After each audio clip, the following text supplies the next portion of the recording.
நான் உங்களுக்கு ஒரு உதாரணம் கொடுக்கிறேன். முதல்ல, இந்த சிறிய கண்ணாடி நீர் எங்களிடம் வைத்திருக்கிறது. உங்களுக்கு இந்த கண்ணாடியை கையில் பிடித்து இப்படியே அரை மணி நேரம் வைத்திருங்கள் என்று சொன்னால் வைத்திருக்க முடியுமா? பாருங்கள், கண்ணாடிக்கு எடை இல்லை. இருந்தாலும் இது எவ்வளவு கடினமான வேலை என்பதை நாம் உணர வேண்டும். 100-200 கிராம் எடை கூட நம்மால் அரை மணி நேரம் கூட நேராக தூக்க முடியவில்லை என்பதை நினைத்து பாருங்கள். நீங்கள் கேட்கும் அனைத்தையும் வைத்து இன்று நாம் மிக ஆழமாக சிந்திப்போம். ஒவ்வொரு மனிதரும் தங்கள் மனதில், தங்கள் தலையில் எத்தனை பாரங்களை, எத்தனை சுமைகளை வைத்திருக்கிறார்களா இல்லையா என்பதை பற்றி நாம் விரிவாக பார்ப்போம். அந்த பாரங்களை எடுத்துக்கொண்டு நாம் நடக்கும்போது சோர்வாகுமா அல்லது மகிழ்ச்சியாக இருக்கும்? இந்த எல்லா வகையான பாரங்களையும் நாம் இறக்க வேண்டும். இதை நீங்கள் தினமும் கேட்கிறீர்கள், இறக்க வேண்டும் என்று. ஆனால் எப்படி? சவால் என்னவென்றால், இந்த பாரங்களிலிருந்து நாம் எவ்வாறு நம்மை விடுவிக்கலாம்? பாரங்கள் அதிகரித்து கொண்டே செல்கின்றன. சிலரின் சுமைகள் பெரிதாகிக் கொண்டே போகின்றன. என்ன காரணம்? மனிதன் ஒவ்வொரு விஷயத்தையும் பாரமாக்கிக் கொள்கிறான். சொல்லுங்கள், நீங்கள் பங்கேற்பீர்களா? என்ன காரணம் இருக்கிறதா? அந்த விஷயத்தை பிடித்து வைத்துக் கொள்கிறோம், விடாமல் பிடித்து கொள்கிறோம். வேறு ஏதேனும்? அதிகமாக யோசிப்பது அதிகம். ஒவ்வொரு விஷயத்தையும் ரொம்ப தீவிரமாக எடுத்துக்கொள்கிறோம், உள்ளே வச்சுக்கொள்கிறோம், பிடித்து வச்சுக்கொள்கிறோம். நாம் சில விஷயங்களை லைட்டாக எடுத்துக்கொள்ள கற்றுக்கொள்ள வேண்டும். நான் உங்களுக்கு ஒரு சூத்திரம் சொல்லுகிறேன், நீங்கள் நினைவில் வைத்து கொள்ளலாம். எழுதுபவர்கள் எழுதி கொள்ளுங்கள். எபிசிடி சூத்திரம், ABCD. இது உங்கள் வாழ்க்கையில் பயன்படும். ஏ என்பது எக்ஸெப்டன்ஸ், ஏற்றுக்கொள்வது என்பதாகும். ஒவ்வொருவரின் வாழ்க்கையிலும் ஏற்றுக்கொள்ள வேண்டிய சில விஷயங்கள் இருக்கின்றன. அவற்றை மாற்ற முடியாது. ஒவ்வொருவரும் தங்களை பார்த்து கொள்ள வேண்டும். உங்கள் குடும்பத்திலும் சில விஷயங்கள் இருக்கின்றன, அவற்றை யாராலும் மாற்ற முடியாது. அவற்றை ஏற்றுக்கொள்ளுங்கள். சரி, இது உண்மை என்று சொல்லுங்கள். இப்போதே அதை செய்யுங்கள். அவற்றில் கவலைப்பட வேண்டிய அவசியமில்லை. ஏற்றுக்கொண்டு உங்கள் மனதை லேசாக மாற்றிக்கொள்ளுங்கள். இல்லையெனில் மனிதன் எப்போதும் இது இப்படி இல்லை, இப்படி இருக்க வேண்டும் என்று நினைக்கிறான். இது மாறினால் எல்லாம் சரியாகிவிடும் என்று நினைக்கிறான். நம்ம வீட்டில் எல்லாம் சரியாகிவிடும் என்று நினைக்கிறான். அது மாறாது, சரியாகவும் ஆகாது. நாம் தான் எப்போதும் கவலையுடன் இருப்போம். அதிலிருந்தே நம் பாதையை கண்டுபிடிக்க வேண்டும். நான் பல வருடங்களுக்கு முன்பு நாங்கள் இறைவனின் மகா வாக்கியங்களை கேட்கும்போது, சிறிது கூட ஞானம் பெற்றவர்கள் அதை அறிவார்கள். அந்த இறைவனின் மகா வாக்கியங்களில் சில அழகான விஷயங்களை நான் கேட்டும் கற்றும். அதனால் வாழ்க்கை எப்பொழுதும் லேசாக இருந்தது, எப்போதும் பாரமாக இல்லை. அக்கா என் அறிமுகத்தில் உங்களிடம் சொன்னார், 3 இடங்களிலும் உள்ள உணவகங்கள், சமையலறைகள் அனைத்தையும் நான் பார்த்து கொள்கிறேன். 30,000 பேர் தினமும் 3 வேளையும் இங்கு உணவு உண்ணுகிறார்கள். இங்கே கொஞ்சம் பேர் தான் கீழே அதிகமாக இருக்கிறார்கள். ஆனால் கவலை இல்லை. அந்த வேலை கணினி மயமாக்கப்பட்டது போல் நடக்கிறது.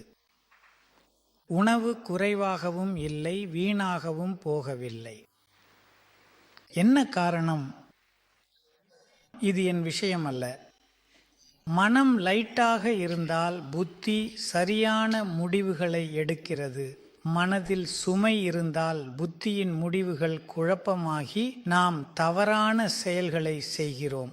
நம்முடைய ஒரு சிறிய முடிவே பெரிய பிரச்சனைகளை உருவாக்கக்கூடும் அல்லவா?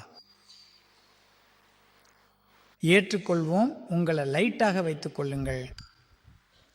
இன்று நான் உங்களுக்காக வகுப்பில் ஒரு முக்கியமான புள்ளியை எடுத்திருக்கிறேன். அதாவது, உங்களை முற்றிலும் லைட்டாக வைத்துக் கொள்ளுங்கள். இன்று உங்கள் தலையில் வைத்திருக்கும் எந்த சுமையையும் இறக்கிவிடுங்கள். நான் என்னென்ன செய்வேன் என்று உங்களுக்கு சொல்கிறேன். நான் வாழ்க்கையில் கற்றுக்கொண்டவை. எந்த சுமையும் வைத்து கொள்ள வேண்டாம். இரண்டாவது விஷயம், ஏ என்றால் அவாய்ட். சில விஷயங்களை தவிர்க்கவும். ஒவ்வொரு விஷயத்திலும் எதிர்வினை காட்டுவது சரியானது அல்ல. எல்லாவற்றுக்கும் பதில் சொல்வது சரியல்ல. எந்த எதிர்வினையும் இல்லை. சில விஷயங்களுக்கு எந்த எதிர்வினையும் இல்லை. இரண்டாவது பி பைபாஸ். சில விஷயங்களிலிருந்து விலகி இருங்கள். நம்ம கிளம்பலாம். நீங்கள் காரில் போகிறீங்க, சைக்கிளில் போகிறீங்க, வழியில் ஏதோ இருக்கிறது, அதை இந்த பக்கத்திலிருந்து திருப்பத்தை சுற்றி எடுத்து செல்வோம். ரத்து செய். சில விஷயங்களை வாழ்க்கையிலிருந்து ரத்து செய்ய வேண்டும், அவை வேண்டாம். நாமும் அவற்றை பற்றி யோசிக்க வேண்டியதில்லை, செய்ய வேண்டியதும் இல்லை. மற்றும் செய்ய வேண்டியதை முழு உறுதியுடன் செய்ய வேண்டும்.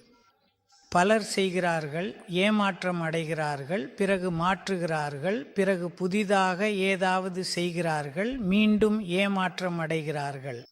நம்பிக்கை இருக்காது, நாம் செய்ய முடியும் என தெரியாது, எப்போதும் குழப்பம் நடக்கிறது. முழு நம்பிக்கையுடன் முழு உறுதியுடன் செய்யுங்கள். வாழ்க்கை ஒரு அழகான விளையாட்டு. இந்த மனப்பாங்கை உங்கள் வாழ்க்கைக்காக எடுத்துக்கொள்ளுங்கள். இது ஒரு அழகான விளையாட்டு, சரியா இல்லையா? இதை இன்னைக்கு நீங்கள் ஏற்றுக்கொள்ளுங்கள். இந்த விளையாட்டில் தோல்வி வெற்றி, சுகம் துக்கம், லாபம் இழப்பு, ஜெயம் தோல்வி, பழிப்புகழ் எல்லாம் இருக்கத்தான் செய்யும். இந்த வாழ்க்கை பயணத்தில் இந்த ஏற்றத்தாழ்வுகள் அனைத்தும் தவிர்க்க முடியாதவை மற்றும் இயல்பானவை. உங்களை லேசாக வைத்துக்கொள்ளுங்கள்.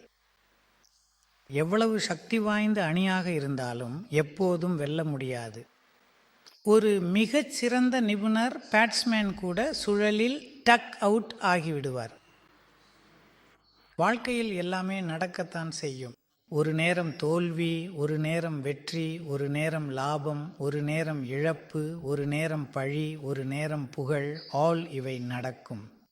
ஏற்றுக்கொண்டு முன்னே செல்லுங்கள். வாழ்க்கையில் லேசாக இருக்க நான் கற்றுக்கொண்டேன். இந்த விஷயங்கள் உங்கள் அனைவருக்கும் நேர்ந்திருக்கும். யாராவது நம் ஒரு கதவை மூடிவிட்டால் பவானி போல வந்து விடுவார். மற்றொரு கதவு திறந்திருக்கும். நாம் அந்த ஒரே கதவை திறக்க முயற்சி செய்து கொண்டே இருப்போம். நாம் அந்த கதவை உடைக்க முயற்சிக்கிறோம், அதற்கு தேவையே இல்லை. மற்றொரு கதவு அதைவிட 10 மடங்கு அழகாக இருக்கலாம். அதை மட்டும் கண்டுபிடித்தால் போதும்.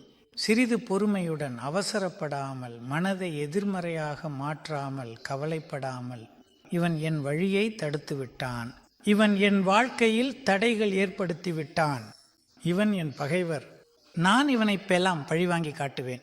இது வேண்டாம். உங்களை லேசாக மாற்றிக்கொள்ளுங்கள்.